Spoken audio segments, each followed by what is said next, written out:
Okay, so we are live on Facebook. Nick, you want to take it away? Sure. Welcome everyone to Cascadia Wildlands WildChat. We're going to discuss today the Forest Waters Coalition and agreement recently that's hopefully going to result in a landmark HCP for private lands forestry in Oregon, among other things. We have three speakers for you today, all of whom have been integral in setting up this agreement, and there's been a lot of negotiation and hard work that went into it. First, we have I'm going to introduce you to Mary Skurlock. She's a close friend, and she's also the coordinator of the Oregon Stream Protection Coalition. And I will turn it over to her. And Okay. just before we get started, I just want to let everyone know we're going to ask everybody to stay muted throughout. And you can type your questions as you have them into the chat. And then at the very end, I'll moderate those questions and ask them to the speaker. So if you want to just write in like who you're asking the question to and your question in the chat, we'll have a chance to go back through and ask those questions to all the different speakers. Thank you. And sorry, Mary, go. Oh, no, that's great. Hi, everybody. My name is Mary Skurlock. I have been asked to speak for about 10 minutes before my colleagues Stacy Detweiler and Ralph Bloomers continue on different aspects of this subject. I'm going to attempt to share my screen now. But I have a few slides to speak from because I understand that this group is interested in maybe a few more details than some might be. So I can provide these slides later, which are not so detailed. I hope that your mind will be numbed, but detailed enough that it may pique your interest to talk to me about some of this.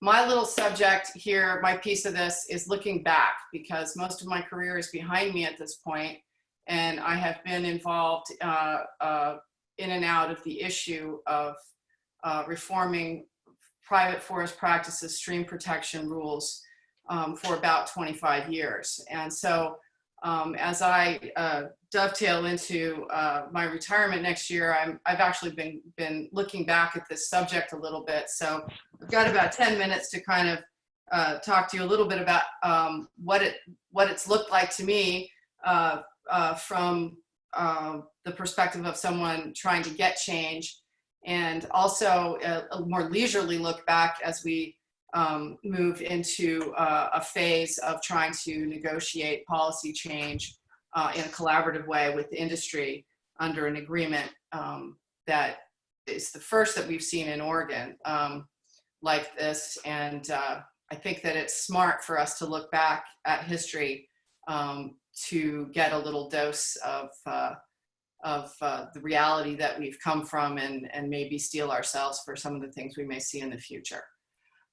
So I've called this Background on Reform Efforts and Results over the last, and I posed the rhetorical question, is the MOU an opportunity for real change or just business as usual? I'm going to tell you right now, it could be a little bit of both.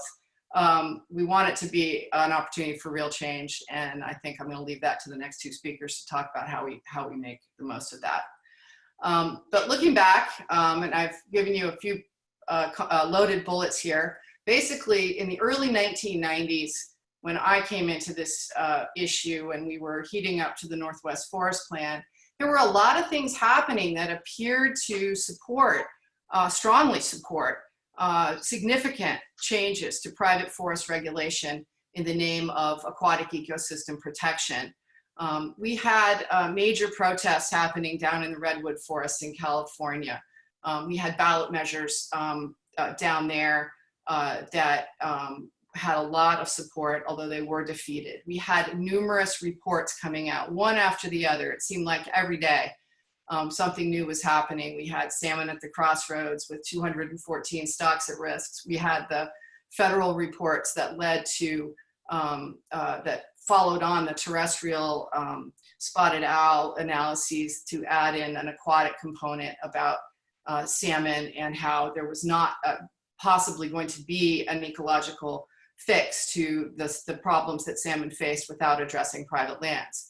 We had some fairly clear advocacy by OSU scientists who got reamed out by the OSU administration for making these recommendations, but they made quite clear recommendations about what was needed for minimums that were needed for fish streams. Talked about floodplain protection and 100-foot minimums on small streams. We had a report commissioned by the Oregon legislature in the early 90s that made it quite clear that Oregon forest practices were inadequate. But what we got, yeah? We can't see your screen right now, just FYI. You cannot. We see a black screen. Sorry. Okay. All right, let's fix that. Didn't we see it just a minute ago? Yeah, and then it just went black. So maybe just try sharing again. Okay. I've now may have closed my document. So should I open the document, have it open on my screen when I speak? Only Yeah, the first absolutely. slide. Only the first slide showed, and then it went black. Okay. I think you need to have the document open while you're speaking throughout. Yeah, it was. Okay. Weird. Sorry, you're throwing me now. Now you're seeing all my stuff. Okay. Now what do you see? See it. Screen, it looks like you're about to go full screen. Okay. Great, that looks perfect. Sorry about that. Okay. So I just went through the science and societal support for change in the early 90s. What did all of that get us? Well, we got basically what I would call cover your ass legislation out of the Oregon legislature that the timber industry wrote and that the environmental community objected to, because it did not, it left a lot of discretion with the Board of Forestry to make rules and to not fully address the issues that needed to be addressed, but it looked like enough to ward off and did successfully in some ways later help to ward off future attempts to get legislative changes. Timber also got, in the face of increased regulation, new subsidies. In 1992, they slashed the timber severance tax. And sure enough, we got out of what I call the CYA legislation, not very strong stream protection rules that focused all the protection on fish streams, not super strong protection, but significantly increased protection, and left those small headwater streams and steep slopes that were mostly in the hands of industrial timber companies pretty close to the status quo. And I went back in my papers and noted that Portland Audubon said that they were institutionalizing a starvation diet for streams, perpetuating low wood and structure. And I have to agree with that. They were right on. And we had, as a result of the agitation in California over the Palco lands on the redwoods, the first ever aquatic HCP, multi-species HCP negotiated, but it didn't taste good to people. It did not look like what we had hoped we would get for something that was supposed to have ESA adequacy. It was, at the very highest levels, a political deal. And so that put a lot of people off, I think, the prospects of getting much out of federal assurances. But there were other HCPs that subsequently were negotiated. So the next phase of the 90s, more reports coming out. On the left, we have, and legal changes that were starting to happen. We got a better stream temperature standard for Oregon streams that was more closely hewed to biological needs for salmon and allowed for widespread recognition of streams to be listed as impaired under the Clean Water Act, which became a tool for advocacy later. That started to happen then. There was the ONRC, now Oregon Wild, challenged the failure to list coho salmon. We had multiple reports from EPA and NOAA about the inadequacy of forest practices. And we had a pretty in-your-face storm in 1996 where the clear-cut areas slid into private homes and killed a lot of people, resulting in civil suits. So there was quite a lot of attention on the inadequacy of forest practices rules during the later part of the 90s at the state and federal level, and litigation around it. But you would think that we would get some substantial change out of that. But when I look back at what we actually got at that point, we ended up with the industry working very hard in the Oregon legislature to get new limits on the board's ability to make rules. Those limits exist today and have been a fairly strong impediment for the board to use in declining to find information to be adequate, to change rules, to protect streams. We also had industry make what I would consider a lowball offer to create management plans on specific ownerships that would gain them of the blessing of federal agencies under the Endangered Species Act. It was at first sort of an encouraging move, but I think when we looked at what their offer basically was, it was far too low, and we did not want to set some kind of a precedent where someone would get out of jail free on the Endangered Species Act for salmon without doing very much, and that ultimately did not go anywhere. So that kind of fed into a status quo sort of feeling. We did get some logging limits on high-risk landslide areas for public safety, but we did not get any limits on high-risk landslide areas to protect public waters from increased landslide impacts from clear-cut slopes. And we very clearly got a repudiation of the idea that even though the highly sort of touted Oregon plan for salmon and watersheds that was created to address the salmon crisis and water quality crisis in Oregon,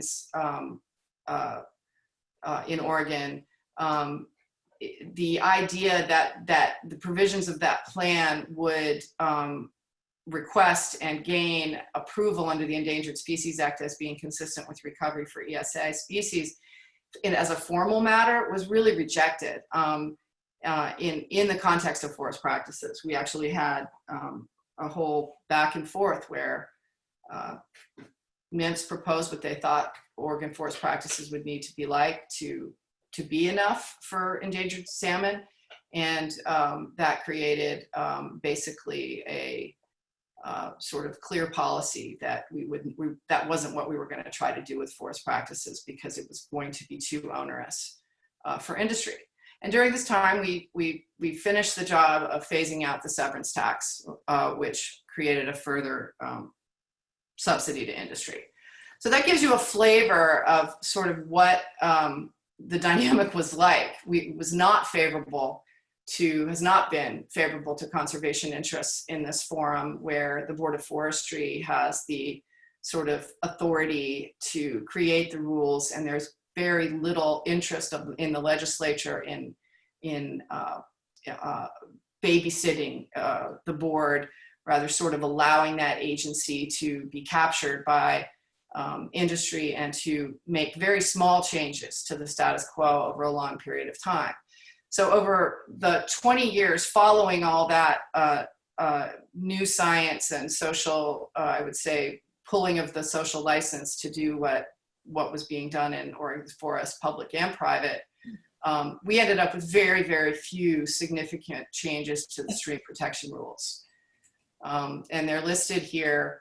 One was a wet weather hauling rule, where you actually have to see stream turbidity going into streams for it to be considered a problem. We had a very minuscule number of small streams get very nominal protection in a very limited area, being deemed debris torrent prone stream channels.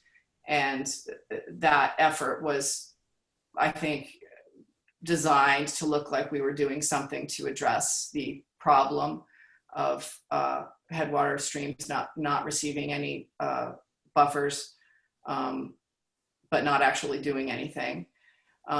We did do a very sensible small change, which we should have done a long time ago, the barrier rule, which basically treats a stream like a fish-bearing stream if the only reason a segment does not have fish is due to a man-made barrier. That addresses mostly road-related stream crossings that had small culverts or no culverts. A minor change, a long time coming, but did happen. And then wasn't until 2017 that we had a real change to buffers on smaller streams. Again, an inadequate change to address the problems of wood loading and stream temperature issues from removal of shade, because the buffers were not strong enough on the streams to which the buffers applied, and we didn't address the smallest streams in the systems. So some things have changed recently, and it's been building for a while, I think, but I can point to several things that led to the recent agreement or provided the context for the recent agreement. The Board of Forestry has improved in membership in terms of being not quite as hostile to conservation and increased regulation, and the voting practices have changed from being consensus to majority. So it's possible to have the minority of industry membership be overridden by 4 votes out of the 7. That creates an opportunity there. And then we had just a number of things that were keeping stream rule adequacy in the public eye in one way or another that provided some leverage. And I think you put them all together and it kind of added up to something. Each one alone didn't seem to help, but we had litigation about the coastal zone water pollution plan being inadequate, that required the federal government to deny the state of Oregon funding to several agencies, including DEQ. And we had the rule making that was extended much longer than I think anybody would have thought it would have gone on, that kept the question of what we were going to do to prevent stream warming sort of on deck for a long time, and I think got some involvement and visibility of the issue of water protection. We had the botching of that rule that led to an exemption from that rule for the Siskiyou, and we had people like Stacy Detweiler making a major stink about that. We had Nick Cady and others helping to file a petition, administrative petition, asking under the Oregon Forest Practices Act for more protection for coho under a little used provision of the Oregon Forest Practices Act. And we had a citizen enforcement suit over coho and the take of coho on state lands by Center for Biological Diversity, all of which I think speaks to the aquatic protection issues. And this was just like an off the top of my head list. It's by no means comprehensive. We've had in the last 5 years the huge amount of coastal organizing around drinking water and aerial spray and toxics that has been setting the stage for the outcome here. That includes coverage by the media. The one I exemplified here was outing industry influence on politics, and the organizing around coastal watersheds led to legislative hearings on spray and logging reform bills. And last but not least, and the final nail in the coffin, I think, of the status quo was that we got some ballot measures going that seemed viable and a threat. And so having exposed, I think, to some extent, the capture of not just the board, but the legislature by timber industry and crawling the question as to, on the question of the integrity of the policy process. I think this Oregonian article everybody's probably seen, talked about the high Oregon ranking in terms of receipt of funding from the timber industry for political contributions. So this led to a place where the industry basically came to the table and said, let's talk. We don't really want to go through a public campaign where we don't know we don't know what the outcome will be of ballot measures that they saw as very threatening, not just because they would have a high regulatory impact and constrain their management, but I think because it would have been a process that would be likely to damage their carefully protected sort of reputation or attempts to continually spin their practices as being adequate. So what the MOU leaves us with is what the MOU, the Memorandum of Understanding, is really an agreement to do a couple of things immediately in the short term to demonstrate commitment to doing more in a slightly longer term. And the MOU that I've got here, which is, I called it the 13 by 13, is an agreement between 13 conservation representatives and 13 timber entities, mostly companies, to basically drop ballot measures. And we had that, the COHO petition at the administrative level, and any related, and not to bring new similar initiatives like that. And in return, we would all jointly support the passage of legislation to implement the terms of the MOU, which included immediate reforms on aerial spray.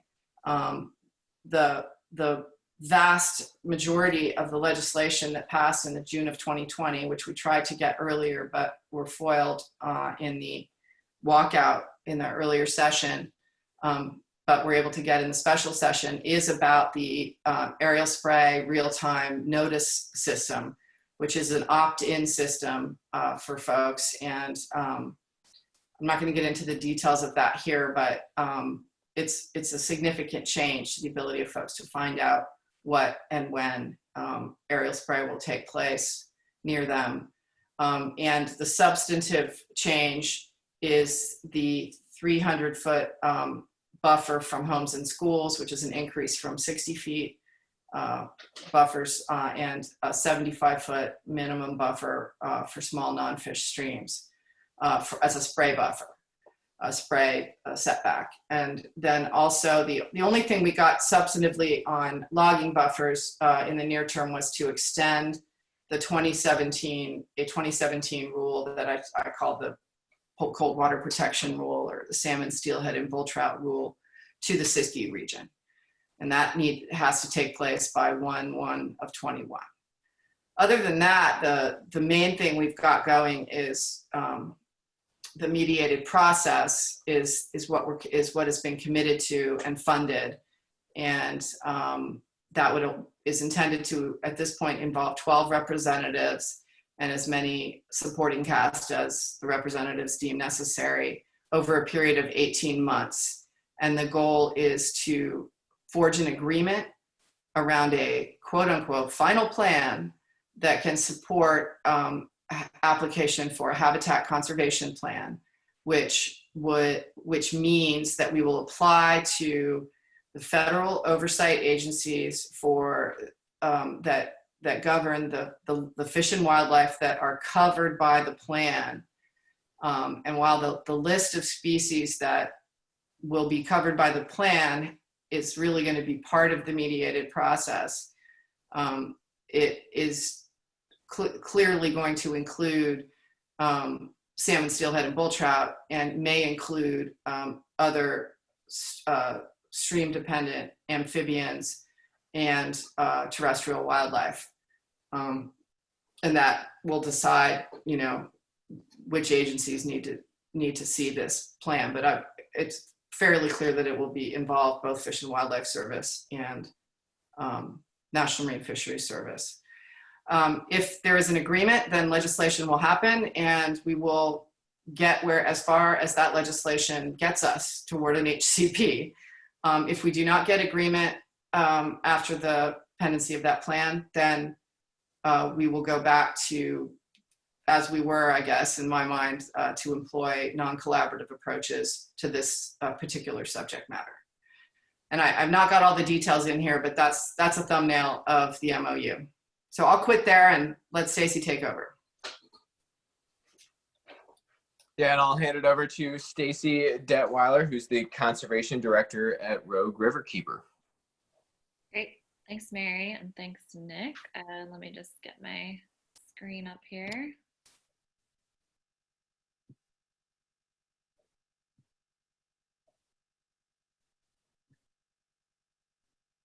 All right, can you guys see my slides? Yep. Okay, awesome.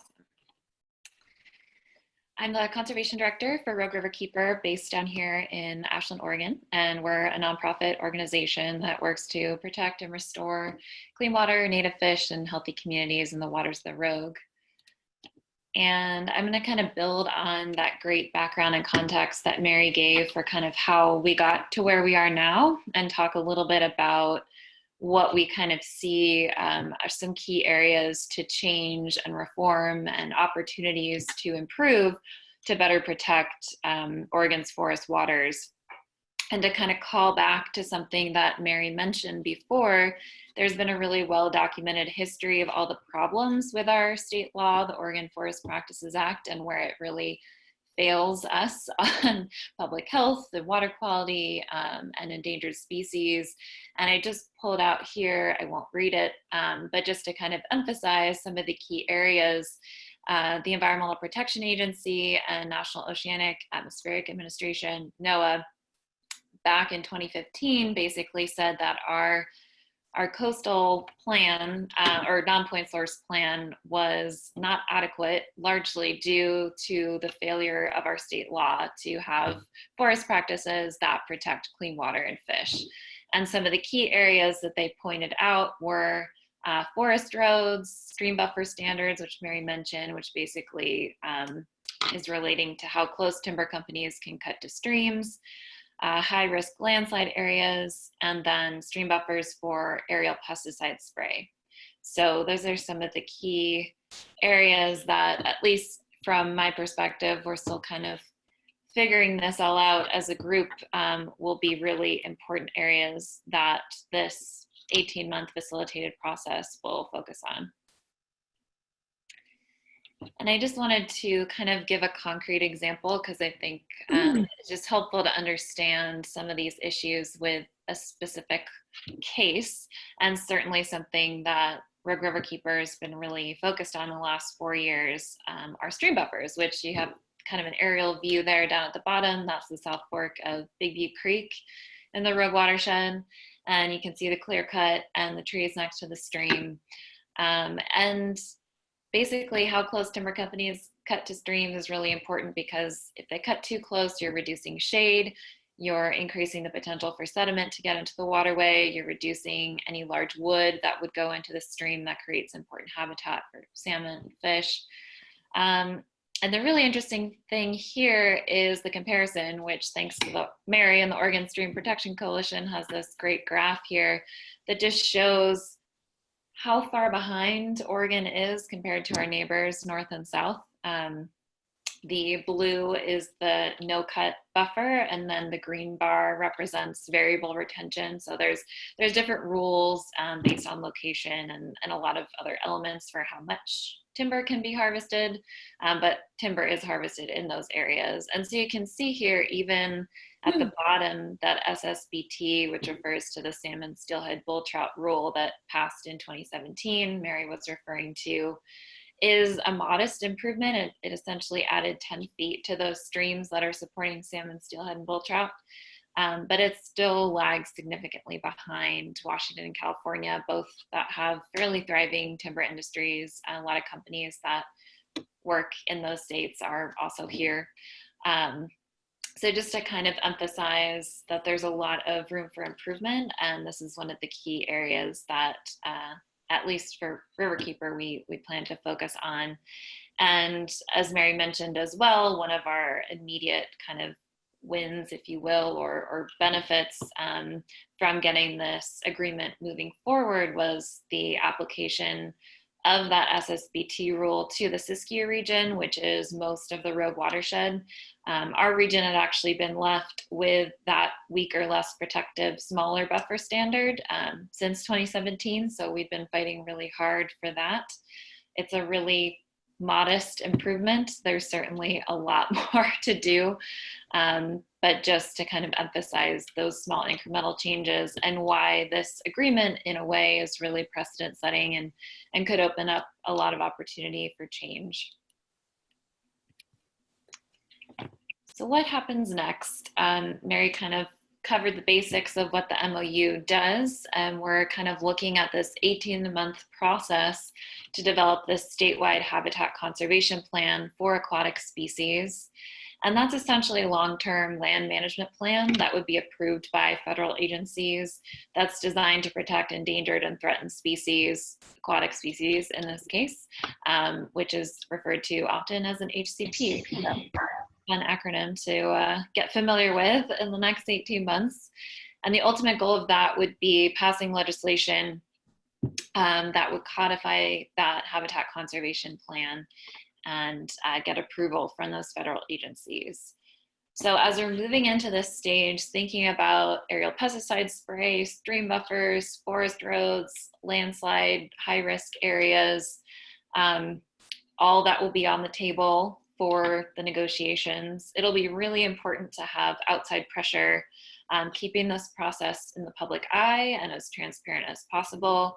And that's where it'll be really important to have input from other conservation organizations, landowners, community groups, scientists, all providing input into this process so that, hopefully we can do better than business as usual and come out of this with more protections.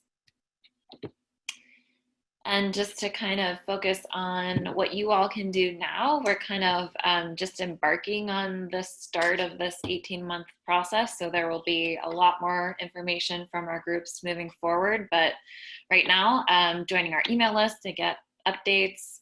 If you have direct experience or are personally impacted by current practices on private forest lands, those are really key stories and we'd love to hear them. So please reach out to me or others in this group, writing a letter to the editor, talking about how you're impacted, just to kind of keep that public pressure up. And I think Ralph will talk more about this as well, that we really feel brought the timber industry to the table where they were even willing to consider having this agreement and working on this process. And letting your friends know, joining on webinars like this are all really important. We'll have a lot more information as we move further along in this process, but just things to be kind of thinking about now. And that's all I had. Just kind of a quick update there. But no, perfect. Thank you for that. And I guess we'll turn it over now. And reminder, we'll do questions at the end, but we'll turn it over now to Ralph Bloomers with Craig Law Center.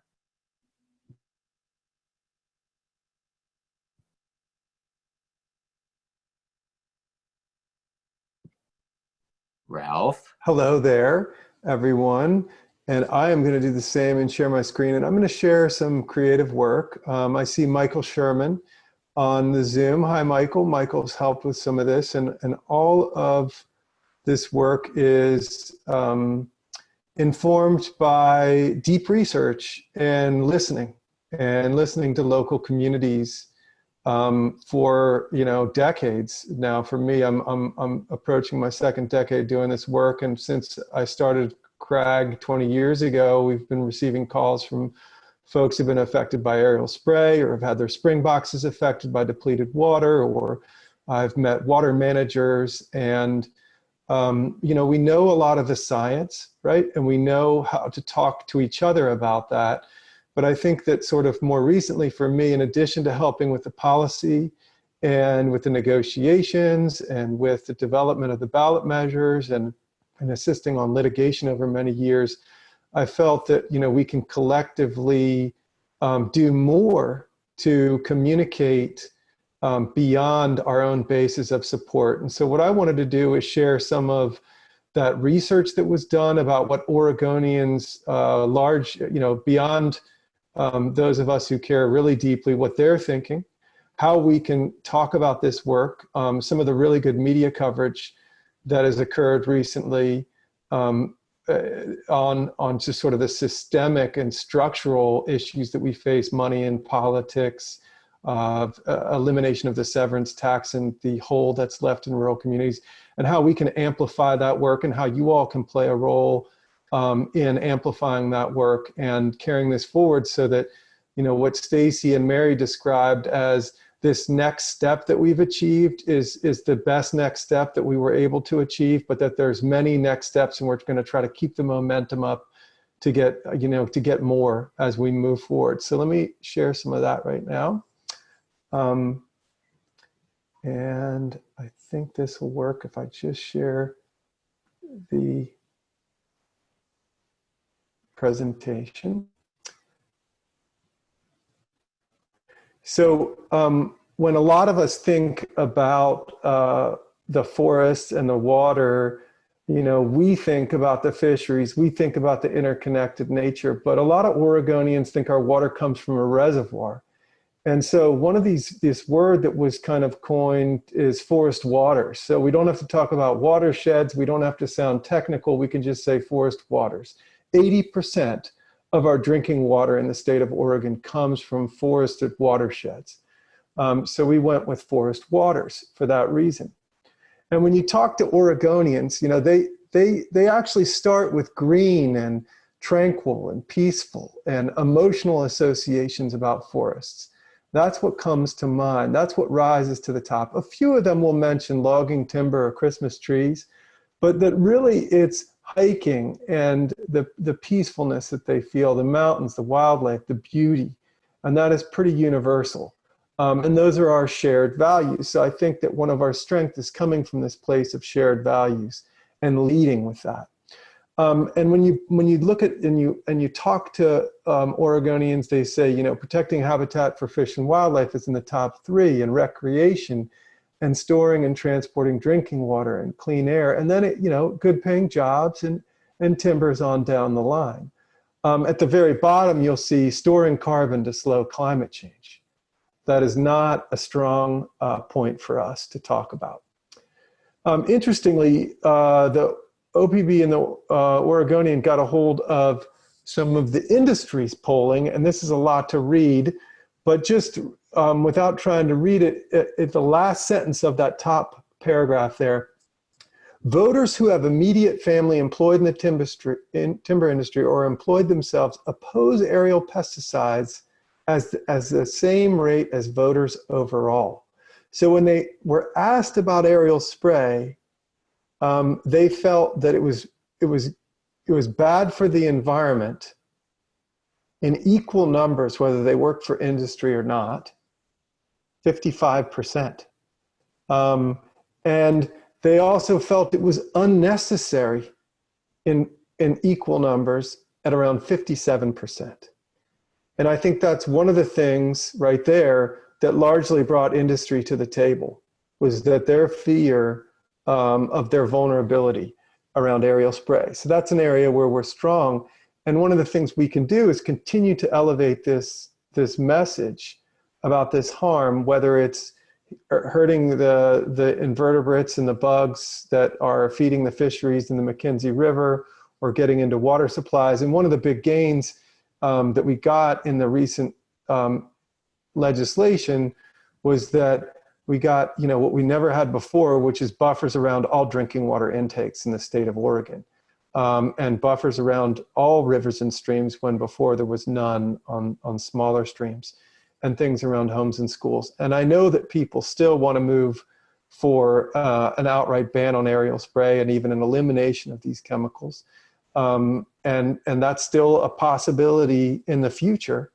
But this is what, you know, was achieved now.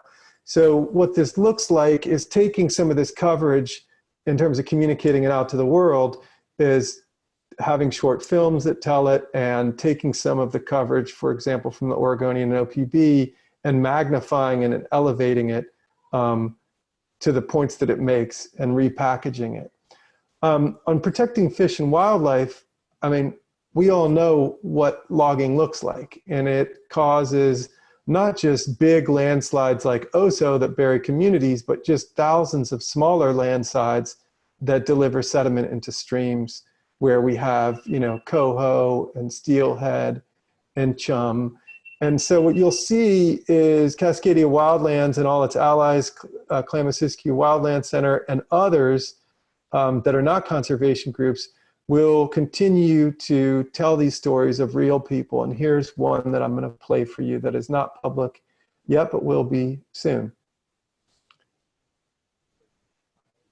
Father, I just remember getting really into fishing and buying a few fishing rods, learning how to tie knots. I just was overwhelmed with all of the beauty in the river.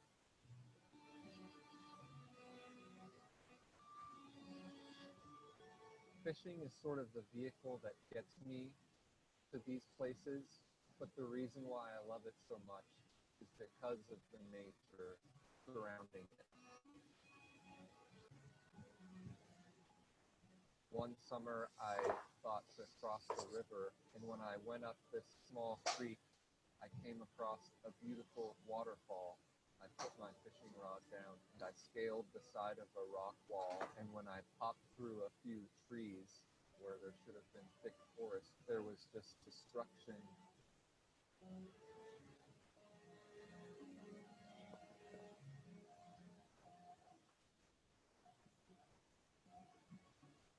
Every time I see a new clear cut around the rivers that I fish, I can't help but think that it's directly related to the amount of fish that are coming in, and that the fish are directly related to the health of our entire forest system.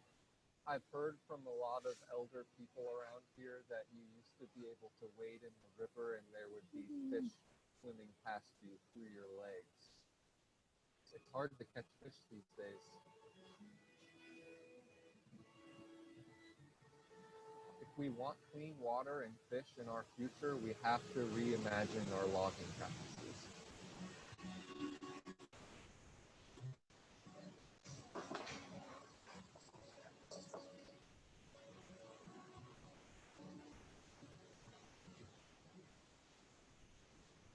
So if you have an idea of a person that has a story to tell, a person in a landscape, please let Dylan know, or let whoever you know in the conservation community know about that. Another core piece is protecting drinking water. And next we'll visit with the water manager of Neocani Mountain.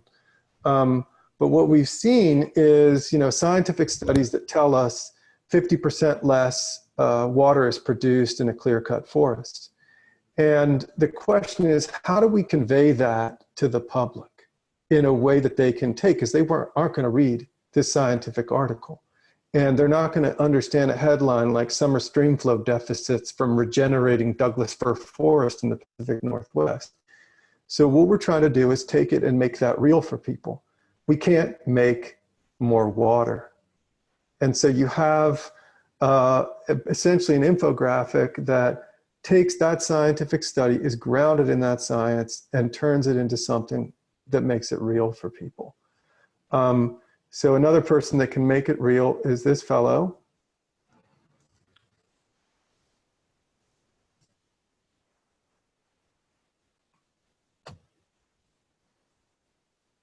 This is our water system on Neocani Mountain.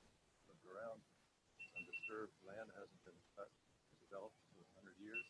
We have a state park to the north, Neocani Mountain. This water is confirmed. I attribute that to the fact our watershed is very healthy. So this is our uppermost spring, and flows up to gallons a minute at the time of the Our treatment is about as simple as you can get. We add a little bit of chlorine, just enough to meet state requirements, a little bit of soda ash, not a state requirement, but I personally wouldn't hesitate to use than the water. This is our largest storage tank we're talking about. And Hey, Ralph, could you turn that up? Yep. however, in Rockaway Beach, their water intake became dirty from clear cutting, and obviously we get lots of rain on the coastline here, and you're going to get erosion that comes into the water system, and the sediments and chlorine do not work well together. So I think they had to find another source for a period of time. That's usually expensive.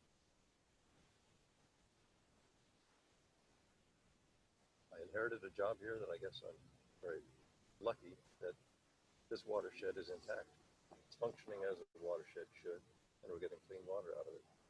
And you need to do minimal things to maintain such a system. It just works. It's about as simple as it can get.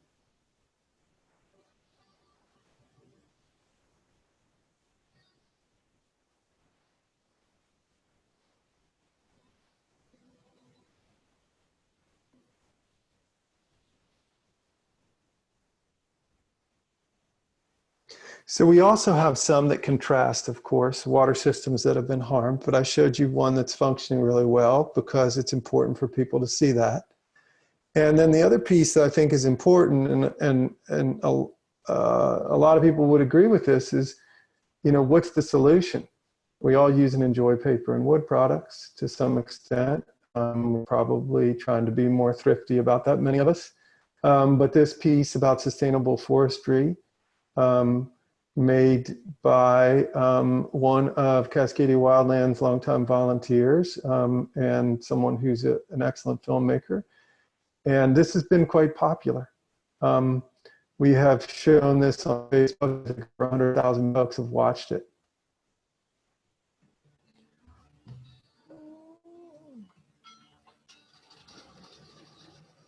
I've owned land out here since '79, about 40 years.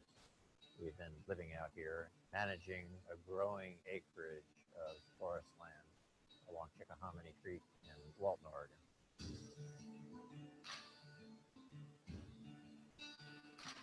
I've been working hard over the years to make sure that we can harvest timber on our property and contribute to clean water coming from our forests. I think what I've learned is that everything is connected. We really need to have buffers at the upper parts of these creeks, tributaries, head walls, because those are intimately connected to what we have down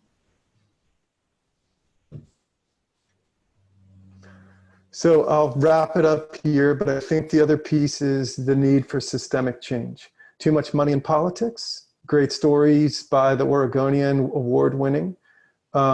Also money being sucked out and creating a huge hole in the community by the elimination of the severance tax. And this new series that's being done by Oregonian OPB and ProPublica. And you all can all play a hand in amplifying and elevating that.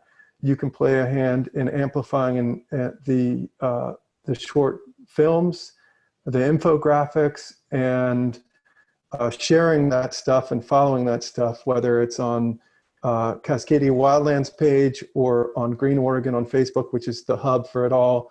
You can bird dog and call out industry propaganda when you see it, and you can write letters to the editor focusing on the core winning messages. And of course, you can volunteer your skills and offer your ideas. And that's what I had to share. Thanks.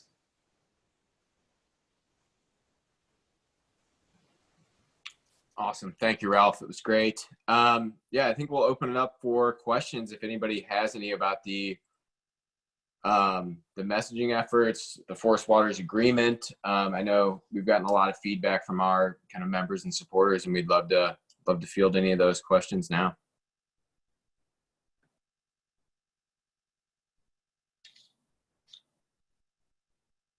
I'm sorry, I see that you all didn't really hear the audio, so you got to at least see the visuals. I apologize for that. Oh, no, I think it was all right. No questions for anyone? Ralph, do you want to let people know where they can find some of those videos, and so where they should look out for some of the videos that you showed us that haven't been released yet? Yes, you can see them. likely on all the conservation groups pages, as well as if you're on social, you can go to Green Oregon, which is at Green Oregon for All. And that's kind of a hub that's intended to reach more broadly into Oregon. There's a number of the videos that have been shared, one about Salem, Salem's drinking water supplies, the one with Dave Eisler, and more will be coming out over time. Kind of took a pause with recent events, but they will be coming out. You know, there's probably close to 30 of them at this point, and more in the works. And it's been a real collaborative effort where a bunch of different groups have marshaled their resources to visit with people in communities to have them just authentically tell their stories. So that's the focus. You won't see, you know, Dylan or myself or any of us in them. They're really about people in places that are harmed by industrial forestry or that are working on water systems. So they're really, really good to share out. I think people really are responding to them. So we've got a question from Dave Barda in the chat. The agreement didn't get implemented by the legislature because of the walkout. Are we confident that it will get solidly implemented soon? Yeah, so the answer is two parts. One is a significant portion of the agreement did get adopted by the legislature and has been passed and signed by the governor. That is the stuff related to aerial spray, the notification system, the Siskiyou rules, and the buffers around drinking water supplies. That is all done, and that's going to go into effect at the beginning of 2021. The other piece that Stacy and Mary and others will be working on is called a habitat conservation plan with, if that's successful, which will potentially add additional no-cut buffers, will have potentially additional restrictions on use of chemicals and fertilizers, and that all remains to be negotiated.